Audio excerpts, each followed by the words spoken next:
Welcome to the virtual participants. It's fantastic to have you here. We have people that have dialed in, and in terms of emergency evacuation, just follow a member of ATI-Mirage staff. Please make sure your phones are on silent. I encourage you all to share on social media and share ideas and conversations that you've had, and restrooms are just on the corridor that you came into the green room. We're here now for time management simplified. I did have a lot of people who were kind of saying, oh, I want to go to this and I want to go to the other one. Just to let you know, we're recording all.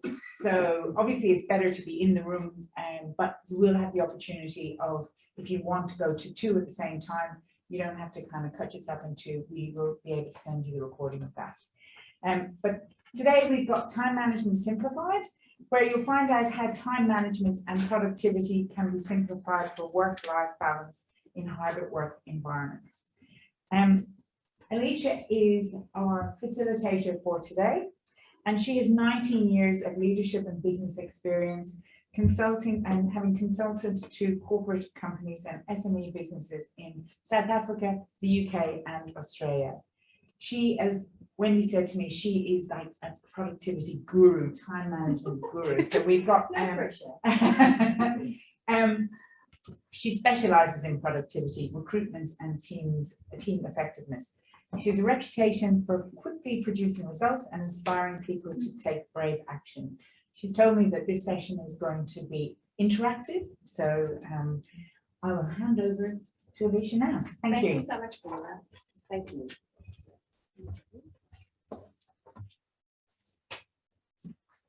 So how do you win friends and influence people? Well, normally you try and be as likable as possible. But today, I have actually asked all of you to move your seats. So that is definitely not the way to win friends and influence people. But thank you so much for moving forward a little bit, because we are definitely going to have a very interactive session, a lot different to the other session. I would love for you to take out your notepads and pens, please. There will be discussions. Hopefully there's lots of notes that you can take, and hopefully we will have a little bit of fun.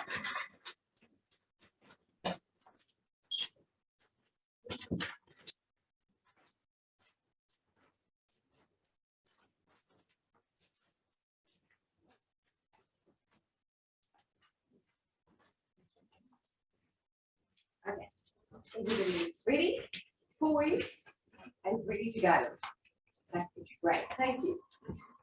So as Paula said, I'm Alicia Lindfeld, and my accent is from South Africa, in case anyone is, still wondering about that accent. I'm definitely also not going to lose it, unfortunately. But let's jump in for today. If we can please maybe just click on the presentation, Joan. Thanks. Thanks so much. So in this session, we are going to deal with time management simplified. So how many of you feel that you are good at time management? So by a show of hands. Okay, those people can, go. You are done for today. The rest of you, please still stay. I think time management has been getting harder and harder over the years, okay, for us. And in the workshops, I get so many people coming in, and, they are actually already really good at planning. They are really good at prioritizing.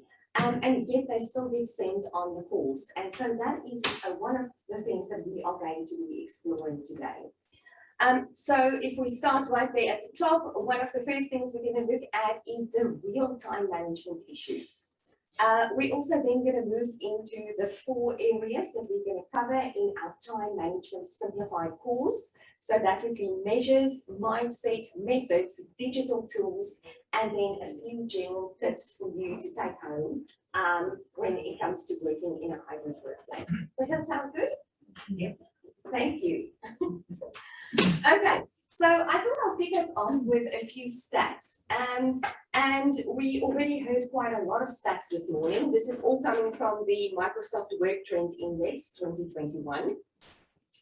And this is Microsoft has analyzed Teams usage And this is some of the stats that I actually came up with. What they found is that emails were up by 46.6 billion. Does that surprise you? No? It could maybe even be a little bit more. And that's not even for all the industries. Meeting time is also up by 148%. So I don't know about you, but people coming into the course normally, complain a little bit about all the meetings that they have to go to. Is that the same for you? Yeah. Yep. Do you sometimes find that you are in meetings where you're not really needed? Yes, I see. Yes, I see more nods. Okay, so we are on the right track here. And then chat activity. So this would be in the Teams app. So chat activity is up 45% in a week and 40% up after hours. So how many of you are working after 5 or 6 o'clock in the evenings or even over weekends? Yes. That's a lot. What would you say is some of the latest times that you still check your email? There's no judgment here. It's a safe place. Are we going for 9 o'clock at night? Or do I have any takers? No. Okay, 1. 10 o'clock? Ooh. 11 o'clock? Ooh. I still have 2 people. 12 o'clock, midnight. Okay, by then everybody has switched off. But yes, so chat activity is definitely up. Emails checking is definitely up. And then there's also a lot of unscheduled team calls and meetings that actually accounts for 62% of Teams usage. So is it correct in saying that most of you actually use Microsoft at work? Yes. Yeah. Awesome. Great. On average, meeting times is 10 minutes longer than it used to be. Does that feel a bit accurate? No? Shorter, longer? I would have thought shorter. Shorter. Okay. I actually also find that meetings online, for me, at least feel shorter because in person there's lots of chit chat and all of that which is cut out, but 10 minutes longer. And now on average, Australians work 1.9 hours longer per day. So this is really what we are facing and dealing with every day is digital overload. And from all the nods that I've received, I can see that I'm in good company here this morning. And so then we wonder, why is time management actually not working for us anymore? So could it be that our productivity or our strive for productivity is actually masking burnout? Could it be that our responsive cultures, the responsiveness culture in our companies is actually burning us out? I would actually like to say, I think yes. I get a few nods there, so thank you. So do you and your staff actually have a time management issue? Or do you have an energy management issue? We heard this morning about the fatigue. People are always switched on. You're telling me you're checking your emails until what time at night, up until 11 o'clock at night.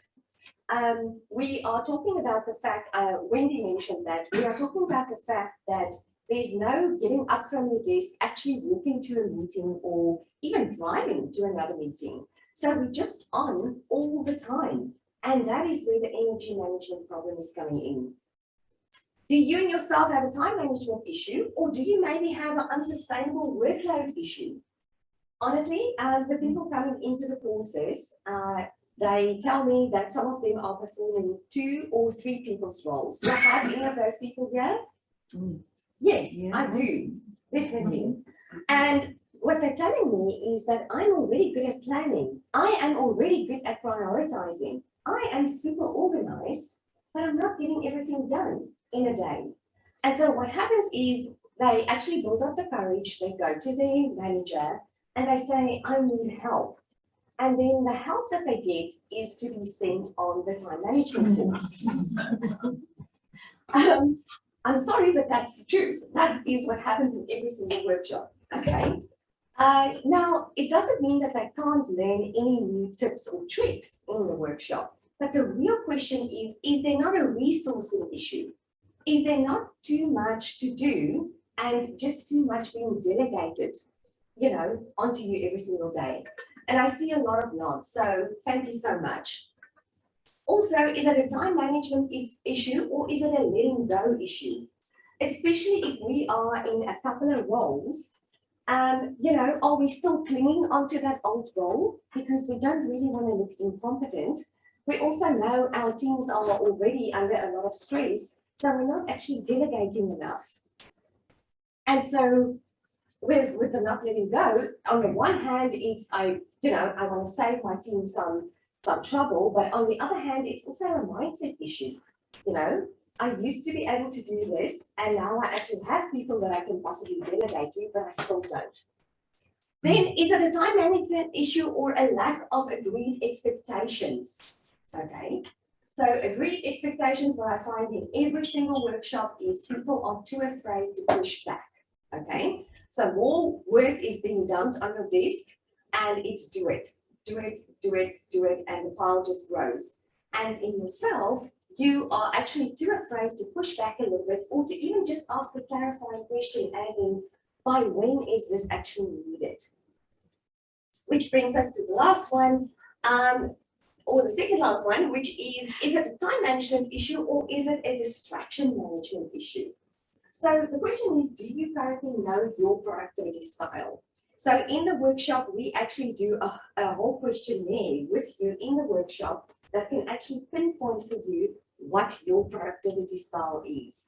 And the moment we are clear about our style, we can actually simplify and we can start focusing on the things that we are really great at, and actually maybe ask for help on the things that we are not so great at.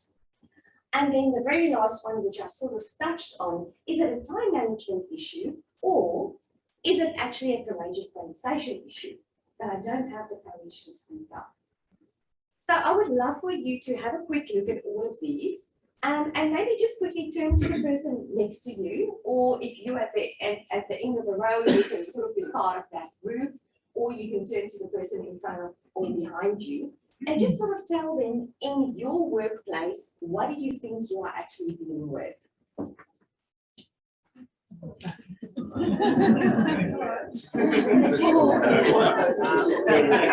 For people online, I'm so sorry. I should have said that before the activity. So for the people online, at the moment we can't put you into any Zoom room. So what we will do is just ask you to jot down your own thoughts and then please pop that for us into the comment box, and then we can also deal with that in class. Thank you.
It worked the second time round. Oh my word, I did not expect so many active conversations. You know, some of them are, look as if they even got a little bit heated here and there. That's great. So just, I would love to hear from just one or two people. But I saw that group over there, the four of you had quite a lot of discussion going on. That was not the heated discussion, by the way. And so would you mind just sharing with us what you came up with? Part of it was about lots of jobs, so having multiple jobs or moving around secondments and things that mean that you feel like you need to be across lots of things. Yeah.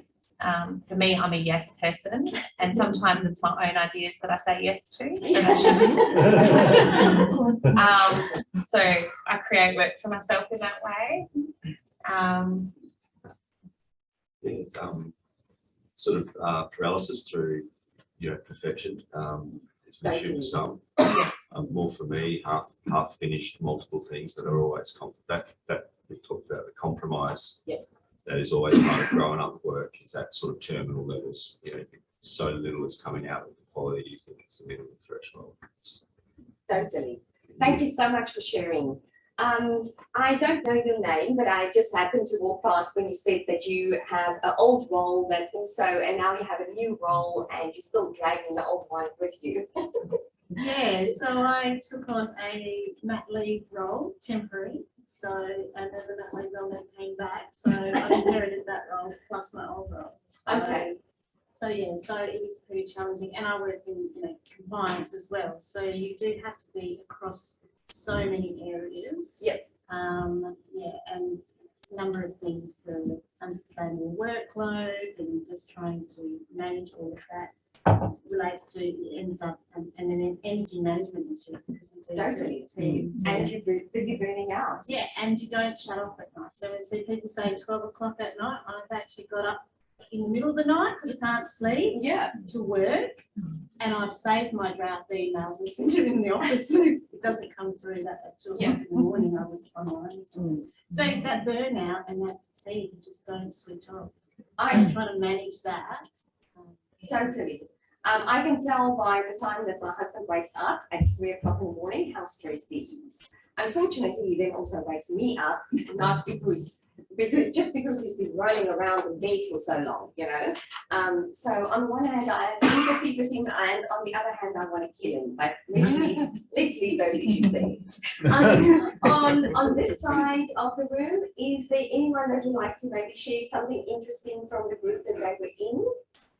We had something which is kind of similar, but is Andre has kind of been given a promotion for really, really exciting new job, but the bonus is he gets to keep his old one as well. and it's like, it seems a bit kind of whingy to complain about this great new job, but that's so. It's tricky, like there's a lack of resources to still do the role I've always been hired for, but we're also transitioning into this hybrid workplace, and I've been put ahead of that team that I have to do on top of my statutory planning role. And it's a lot to balance, but I know my you got a managers. new job title. Exactly, which is good, but I know it's hard to go to my manager who doesn't really have the resources to give me any help right now either. I think that it's transition is nice. Yeah, why don't you come to the town manager? That's here. But also I think it's about actually being a little bit vulnerable, and although you know that your manager is also overloaded, about having those courageous conversations going back there. And I know it's really hard. But I think that is how we collectively are going to actually solve a lot of these problems if we actually openly speak about them a little bit more.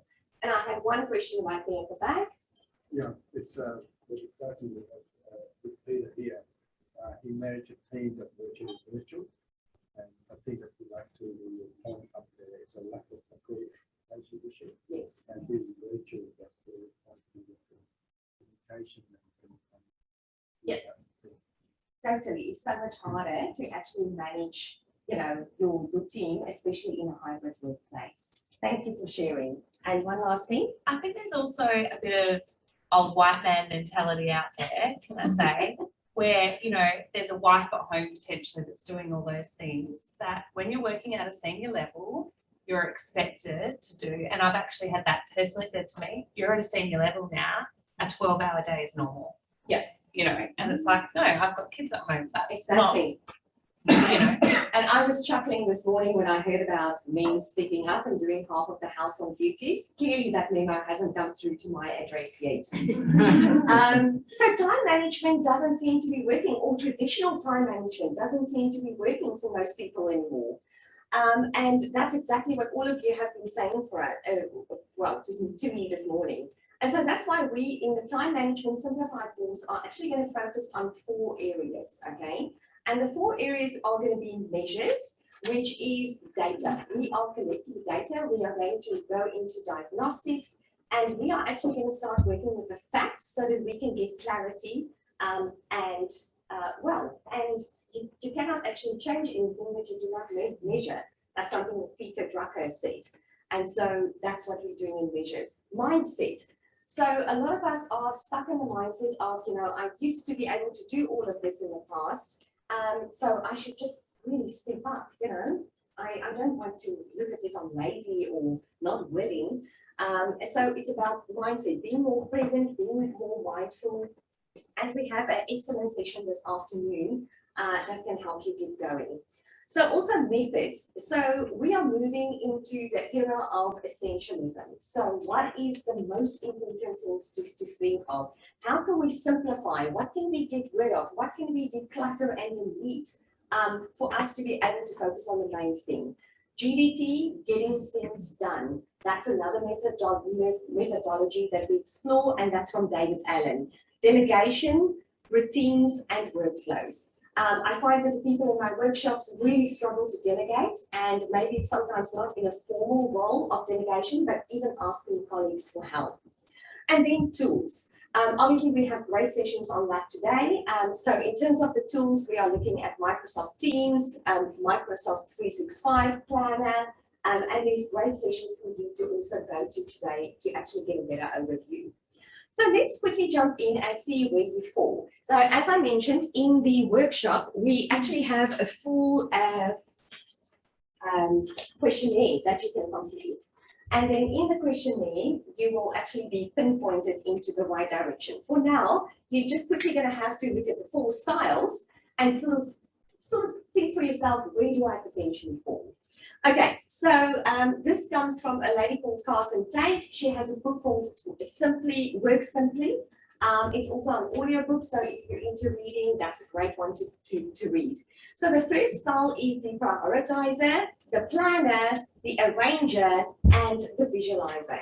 Now, some of you might already be thinking I might fall into one of these 4 areas, but let's quickly jump in and have a look into a little bit more detail for each style.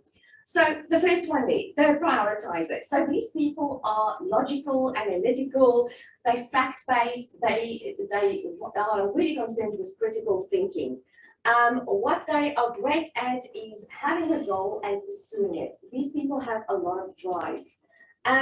The famous people that are prioritizers is Aristotle, Isaac Newton, Sheryl Sandberg, and these people are mainly concerned with the question of what. So the type of questions that they ask is, what does this product or service do? What are the problems and what are the results? So do we have anyone in the room that think they could potentially be a prioritizer? Yes? Thank you. I've got a few hands. Awesome. So pet peeves of the prioritizer is meaningless chatter, inaccurate or missing data, inefficient use of time, and oversharing of personal feelings. Do I now have more takers? Yes, I do. Okay, thanks so much. Awesome. So next up we have the planner. So the planner is very organized, sequential, detailed thinking. If you've ever watched the TV series Friends, think about Monica, okay? She organizes everything, she plans everything in advance, everything is color-coded. She is the person that you want on your side when you're planning anything. Lots of detailed thinking, contributions to the team is action-orientated, pragmatic, and also practical. Famous planners were Plato, the FBI director Edgar Hoover, and Margaret Thatcher. She was not very much loved, but anyway. And they are mainly focused on how. So how frequently do these problems occur? How do we want to approach this project? Do we have any takers for planners in the room? Yes, I've got a few. Was it Margaret Thatcher that actually put you off putting your hand up? No. Okay, cool. Awesome. Next up, the arranger. Okay, so the, sorry, I forgot to tell you what the pet peeves are of the planner. Well, they dislike anyone that's disorganized, they dislike late or last minute work, and they dislike unclear instructions.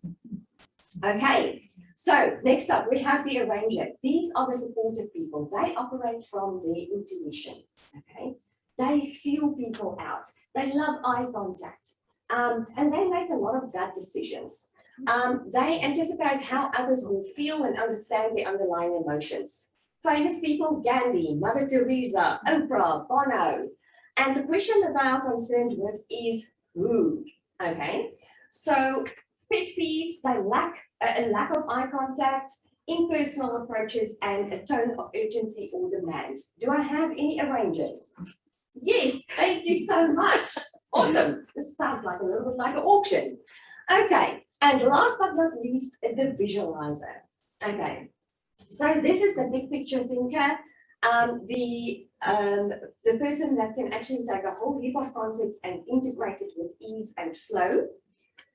And the ability to envision the future, to recognize new opportunities, and to integrate those concepts. Okay, famous people, Albert Einstein, Picasso, Steve Jobs, Richard Branson. And the question that they are concerned with is why? Why is this process better? Why do we do things this way? Do I have any takers for the visualizer? Awesome. And pet peeves of the visualizer is slow pace, excessive details, too many numbers, and being told that you can't actually do it. Okay. So, that was very quickly your personality styles. So when we also look at measures, so that's one of the measures that we apply to actually being better at work and to understand our teams and ourselves better at work. One of the other things is your calendar. Whose calendar looks a little bit like this? So if I look at your calendar, I should be able to see what your priorities are. Because if you tell me that family is important, if you tell me that health is important to you, if you tell me that your relationships are important, I need to actually see them scheduled in here. Because if we don't schedule it, it's not actually going to happen. And so when we look at your calendar, if I had to open up your calendar right now, would I find the things that are truly important to you in that calendar? I see a few nods, but I'm not going to ask the rest. Okay, so the question then is, are you clear about what you're spending your time on each day? So are you actually clear about what you're actually being paid to do? So maybe going back to the job descriptions, okay? What do you get paid to do? What is going to be discussed in your next performance review? Are you clear on that? If not, that's perhaps homework. Then also, how much time are you actually spending with your team, if you have a team? Okay? Is those meetings, the times that you're spending with your team, is that in your calendar? And will I find the most important things that's important to you then? Also, which tasks energizes you or drains you? Okay, if I look at your calendar, will I be able to see and help you decide these are the things I'm really genius at, and these are really the things that I need help with. And last but not least, do you know what your time is actually worth? It's so easy when we are in a position with a salary to actually not really think about what is my time worth. So if you have to break it down to a dollar amount per hour, do you know what your time is worth? And then if you do know, are you actually focusing on the things that justify that number? So let's say, for instance, you have $40 per hour. That's what it comes down to. The question then is, your tasks at work, are they worth $40 an hour? If not, are you spending time on things that you should not be spending time on? I don't want to pick on you, but you did say yes to many things before. And so the question is, when we are saying yes to many things, you're not alone, you're in good hands here.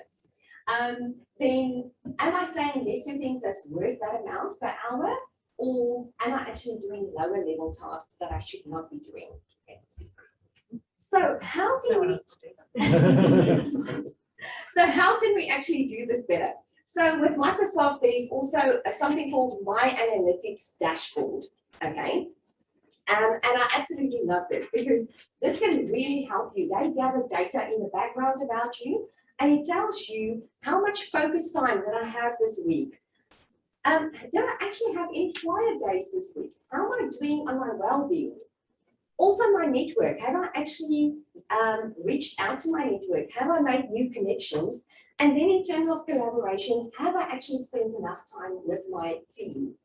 So the benefits of actually looking at something like My Analytics is that it increased your collaboration time. If you are in a lot of meetings, it can actually pick up on, is there not maybe a more productive task that you could be doing right now rather than sitting in this meeting? It improves your work habits, because if you see you have no quiet days, no quiet hours, then that's a habit that we can change. Track your meetings and emails, get more focus time, and promote your quiet days. So this is definitely something to check out, and it will definitely also, if you have questions around that, please leave that for the IT session. Then you also have something called Microsoft Insights. So if you're in Microsoft Teams, right here on the very left-hand side, you will see a little button called Insights. How many of you are actually already using Insights? No? How many of us knew it was there? That's right, it's brand How many new. of you knew it was there? Yay, I taught you something new. Awesome. Okay, and so when you log into Insights, this is super, super valuable. Here we can actually see, we are reminded, is there a co-worker or somebody in my team that maybe needs a little bit of praise, okay, today, or a little bit of recognition? It reminds you of that. How is my team cohesion going? Have I actually entered all the breaks that I want to take today? And then, of course, how do I feel? Now, if you ask me early in the morning, it's always going to be the unhappy face for me because I'm not a morning person. So I would like to suggest that you maybe actually only do it at a time when when you sort of feel a little bit better in the mornings. So maybe lunchtime. And then have you been giving yourself a little bit of a break? So do you think this could be useful? Yep. Anything else you wanted to add, Wendy? Yes, Microsoft has integrated Headspace into this, which is short little mindful meditations. Oh, yeah. Yeah. No, go for it. Yeah, short little meditations, so 1 or 2 minutes, and it's very useful if you're working at home and you need to go to a meeting, for example. Instead of just going Zoom to Zoom to Zoom or Teams to Teams to Teams, you can schedule in a little bit of a break on Headspace. It will just actually clear the deck and prepare you up for the next thing, instead of getting that fatigue of screen time going on. Mainly also because you don't have that commute time. Yep. Thank you for adding that. So insights in your Microsoft Teams. Energy analysis. Yes, I alluded to it. Who are my morning people? Oh, nearly everyone is my night owls. Oh, they're all over At least I know. So have you ever thought about working with your energy cycles? So if you grab your notepad and pen, Why don't we quickly draw this? So we have, well, we can just follow here, but we pretty much have the time of the day and then we have how do we feel. So right here, we start at, let's say, wake up. So I don't know what your wake up time is, but choose that. Let's say 6 a.m. And then let's go 10 a.m. noon, so 12 p.m. Let's go sort of 3 p.m. and then let's go 6 p.m. And here is pretty much your energy levels. So normally for me, if I wake up in the mornings, honestly, if I could go below 0, I guess I would be there. But my husband is a morning person, so I guess he would be somewhere up there. So I'm actually going to start out fairly low. So please map for yourself, where are you at sort of 6 o'clock in the morning or whenever you wake up. Then 10 a.m. I would say that I'm actually, coming up for a little bit of air. So things are actually getting a little bit better. Then we have lunch. I would say I'm actually in a good spot right there. And then for most people, there's a bit of a slump. So for me, I actually hit it quite hard, sort of 2:30, 3 o'clock. So I would say pretty much there. And it might even go a little bit down. And then from there, 6 o'clock onwards, it's party time, baby, for me. And husband is sleeping on the couch. So if you have to connect your dots, where would you end up? So for me, this would sort of look like that. Would you say that you have a similar pattern or not really? Who's starting off on a high? I saw you. So you start off on a high? Yeah. And then sort of 10 o'clock, I'm sort of my probably much the same, but maybe a little bit. yeah. But then by about 3 o'clock, that will be between 12 and 3, my energy levels will definitely drop. Will definitely drop. Yeah, and then usually around 4 to 5, I may have some exercise or something, but by 6 o'clock, by 7 o'clock, that's definitely my downtime. Oh, okay, downtime. Okay. Any other people that's sort of similar to that? Yeah. A few? I'm the same. I'm a morning person, and anything after 3 o'clock is, it's very hard for me to function. Yeah. And so have you ever thought about it? So when is your most productive time of day? Please jot that down for yourself. And when is your least productive day of the time? Your least productive time of the day. Sorry. And then have you ever thought about actually planning your day and the tasks that you do according to your energy levels? So I see a couple of nods. If you haven't thought about that before, then maybe give that a go. That can definitely also help you to improve your productivity. So mindset, where is our focus? Yes. Can I just ask a quick question there? The team time, where you are high energy AM, but you have team members that are in a trough. Yes. And that's why I live in a family that I'm very high energy task focused in the morning. Yeah. I don't know whether it's genetic or what, but I have bred sloths, morning sloths that are insomniacs. They hit their straps about 11 p.m. and this is partner included. And it is just so obvious the disconnect there. I'm comatose, and they are just hitting their straps about. So what do you think about Afghanistan? It's actually 10 p.m. And I'm going, no. I was talking about that at 6:30 this morning. When you were still sleeping. Yeah. Is that's an interesting? I'm trying to sync team time. Would that be an issue? Well, with your teams, I think it is important to do this little exercise. Literally, it takes 30 seconds. I think it would give you more understanding of where your teams are at. And I would definitely consider that. So I wouldn't only go for the time that they are highest, but sort of where all of us are maybe at a medium sort of level energy, especially if we want to have meetings. But I would definitely let my team know about this little trick, because you could actually potentially help them to get some of their deep focused work done in those times where they are obviously most alert.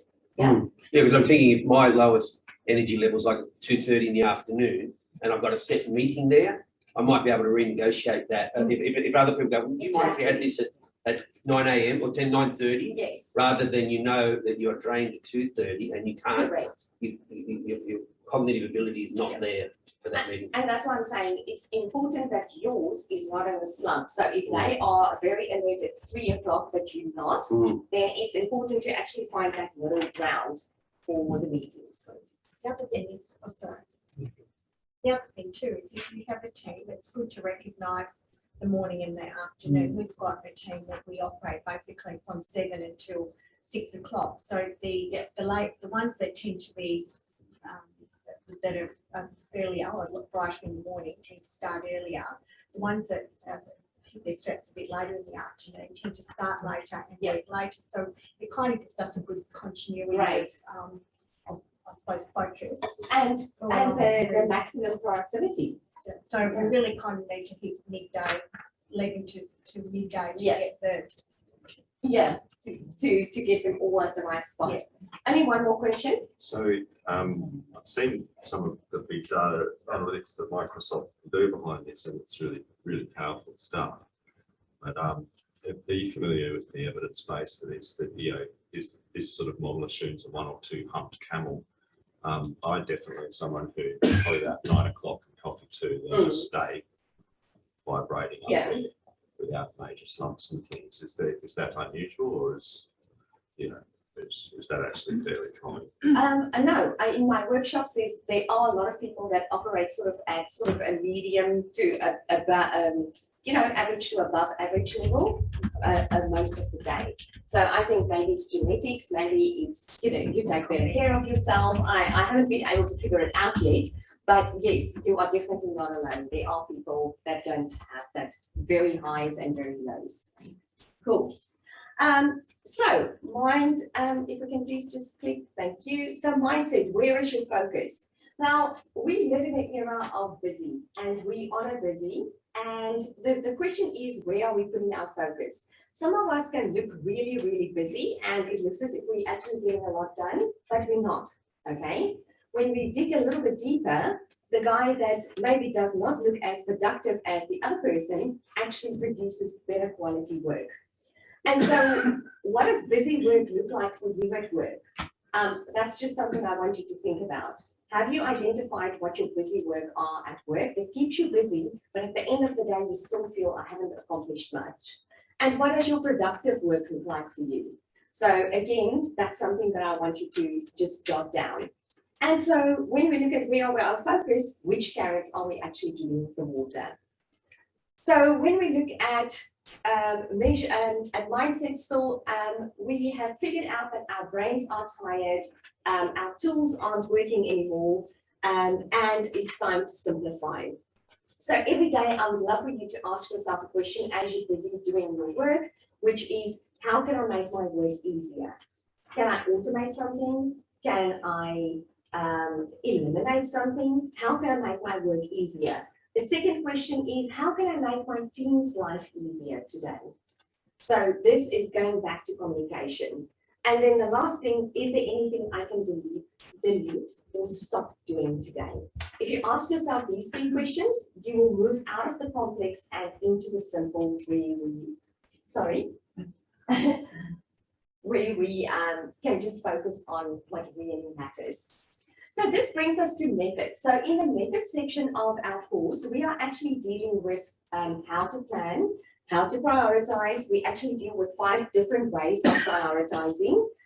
We also deal with delegation, for instance. So as I mentioned, that seems to be quite a bit of a problem for most people, but yes, we deal with delegation. We also deal with bottlenecks and double handling, having a look at processes, time management methodologies. So I mentioned this right at the beginning that we are looking at a few methodologies. One of them is Getting Things Done, David Allen. The other one is just a copy of his book. The other one is The One Thing by Gary Keller. What he is actually saying is, what is my big one thing I'm currently working on? And what is my small one step, my next step to actually get there? So that's that methodology. And the last one is Essentialism by Greg McEwen. So Essentialism is very much constantly defining what is important. Okay, what's the most important thing that I can give my attention to right now? And what's the simplest way for me to actually execute that? So, with the rise of essentialism, I thought I'll just sum it up in a little quote for you. It's not about getting more things done, it's actually about getting the right things done. It also doesn't mean that we are doing less for the sake of doing less. It's about making the wisest possible investment of your time, your attention, and your energy for us to be able to operate at the highest point of contribution of what is really essential. So that is Essentialism, Greg McEwen. And I thought I'll just quickly show you how it works. So if we are a non-essentialist, if we haven't adopted the way of the essentialist yet, and what happens if we are an essentialist? So we think differently. So here we think we have to be all things to all people, whereas here we say, I actually choose what is important to me. I have identified the 2 or 3 or 4 things in my life that's really important to me, and that is what I'm choosing to give my attention to. Also, what are we doing? So we think differently, we do differently. Yeah, we are saying yes to everyone, to our own ideas, to everyone that comes to our desk. Yeah, we actually say no to most of the things because we are clear about what is important to us and we only say yes to that. And then last but not least, if we think differently and we do differently, it means we will actually get different results. So when we are looking at the results that we get, well, on that side, you feel a little bit out of control, you feel overwhelmed, you feel frustrated, and you're on your way to burnout. Whereas on the other side, you feel in control, you get the right things done, and you have work-life balance, and you get to enjoy the journey a little bit. So essentially, Essentialism Methodology, this is what we deal with in the course, is made up of 3 parts. It's the explore part, which is what's the purpose of my role? What's the purpose of my team? What's essential for us to do every day? It's the eliminate part. So let's clear our minds. What can we get rid of? Every day we go through a bit of an exercise where we clear our minds and make sure that we are focusing and prioritizing what's important. And the last one is execution. So execution also looks like communicating with your manager. It looks like asking for help. And it also looks like using the technology that we have to be able to make, to focus on what's important. And so that brings us to the last one, which is digital tools. How are you currently using your digital tools? Are you using it to its full potential? Do you actually have the training that you need? Hint, hint. If you don't, you know where to get it. And so with reference material, do you have one central place, especially in a hybrid workplace? Do you have one central place to store everything?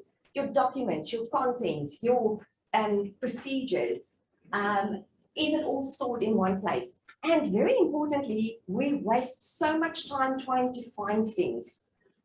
So is there a standardized naming convention that everybody in the team uses so that things don't go lost? Also then tasks. What do you use for your tasks? To-do, planner, just your calendar, maybe just a diary. I don't know what you use, but that's what we deal with. In terms of your calendar, what will I see in that calendar? Hopefully your appointments, the things that's important to you, your tasks, your due dates, your meetings. And then for connection and collaboration, what do you use? Mostly, I would guess it would be Microsoft Teams and Outlook. So I've got 3 tips, which actually sums up everything that we spoke about this morning. So how can we do this better in a hybrid workplace? Well, we need to start communicating clearly, constantly, and we need to record it as we go. So that means we need to be courageous. We need to go and ask for help. We need to at least make our managers aware of what we are currently facing. And if you are a manager, it's important to help your team to prioritize and to also help them with their work schedules. Who's working from home, who's working in the office. Very important, especially if you're a manager, is creating meeting rhythms. So how often do we meet? So the micromanager don't have to check in every 5 minutes with their people, and the hands-off manager don't, will actually have more meetings than he normally would have had in the office. But make a specific date and time for your short check-ins via messaging, calls, or even in person. Use your technology to its full potential. So I'm not going to go into that again because we just spoke about it.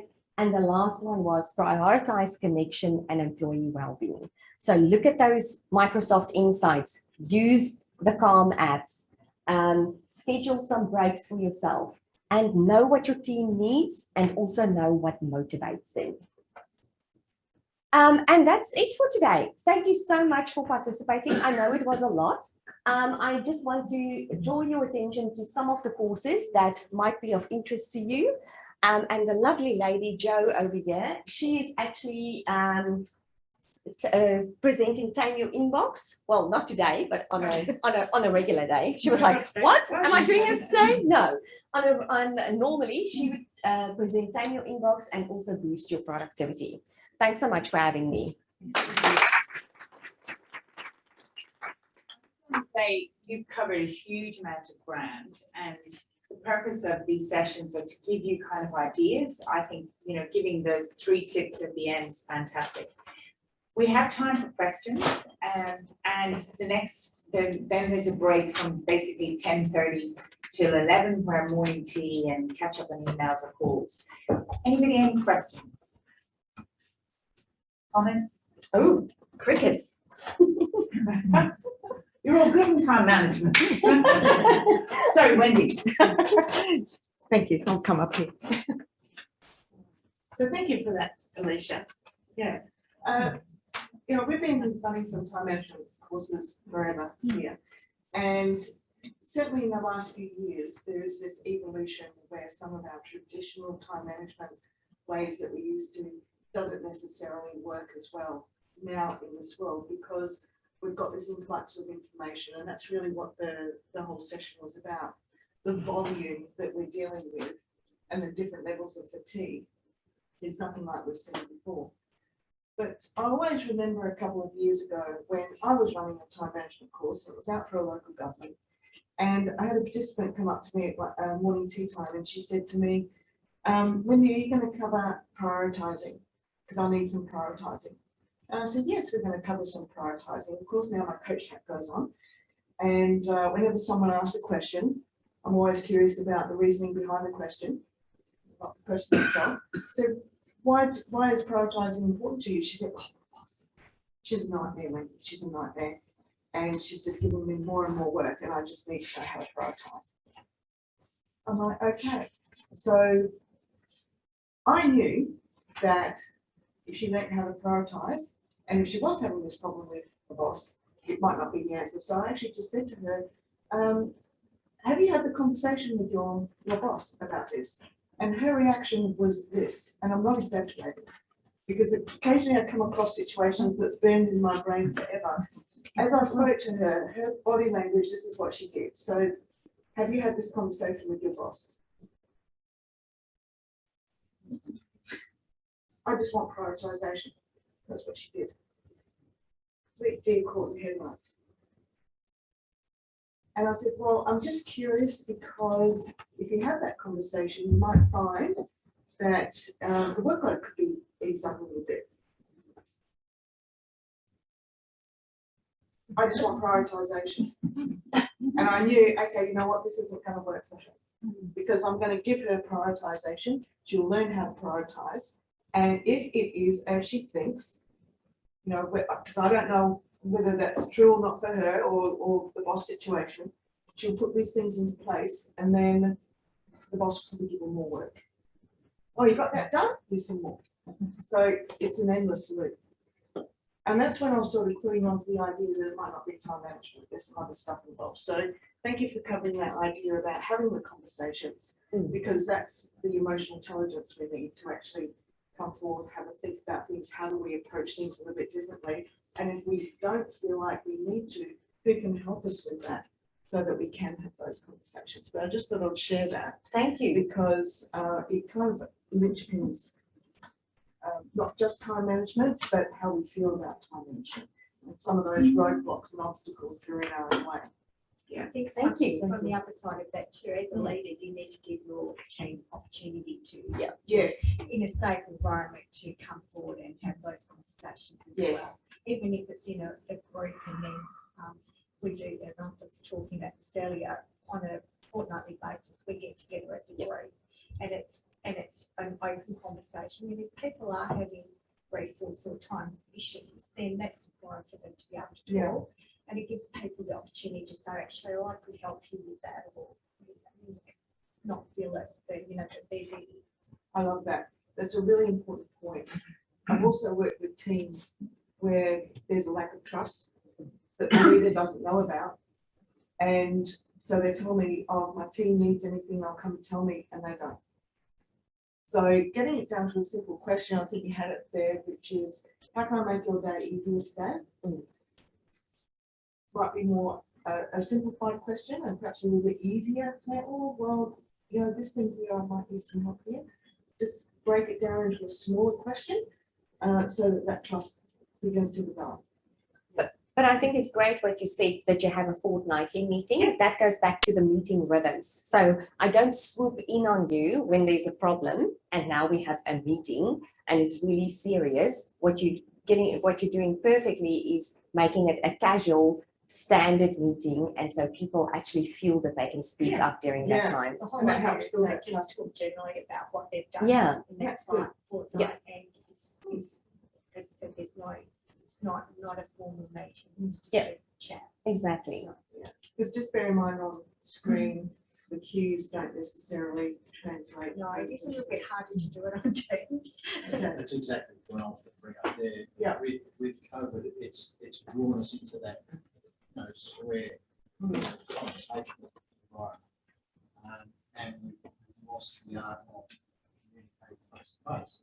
So I deal a lot with national, and you're on a team where you can connect, which is great. But when you have multiple, you start to lose the ability to converse and see the body language of people too. So we've got to develop a type of strategy which encompasses that as well, so that we know exactly where people and we understand how they're feeling. Whereas just a screen, we don't personify that feeling. Great point. I think that's also why one-on-ones are quite important. Absolutely. Because I might not feel comfortable, because we're not in person, I might not feel comfortable raising it, during the team meeting. But as a leader, if you also have those short one-on-ones with people, I think that's also where they feel they can be more open and. I mean, we're in a situation here, we've got 25, 30 people in a room, and you can see the reaction. But in a Teams meeting, I we've know. got 25, like I deal with defence people, Canberra and stuff like that. You don't have that ability to identify what people are thinking or saying. Yeah. Because it's just one-on-one. Talk about meetings going 10 minutes short of that. I go the converse because you're trying to get opinions from multiple people. Yeah. And don't give time. Right, and I'd just like to also just make one more point, which is your comment before. Andre. And on that, about, on a new team now, but I've got my regular job to do, and I've got all this to do as well. So the power of negotiation and the power of trade-off, and where your time is going, if you track that, it's more evidence of being able to negotiate, rather than just saying, I can't work with this. It's like, well, how do you know? I'm just taking your word for it. But if you've got a little bit of data, back that up. That's useful. And then you start your negotiations with trade-off. You're going to do this, but what's more important here? And sometimes you've got to ask those questions. So that's for anyone that's juggling a couple of jobs at once. So thank you all very much for joining us for this session. And thank you, Alicia, for giving a whistle-stop tour, but really detailed. You provided lots of information, and I think that the emotional intelligence and also coupling it with using technology is the takeaway that I kind of take from that. But now you have a break. We'll be back here in this room for leading hybrid work teams at 11. And in the other room, hybrid 2, there is Power BI at 11. So enjoy morning tea and the networking and social media, sharing some ideas about what's happening, and see you at 11. Thank you.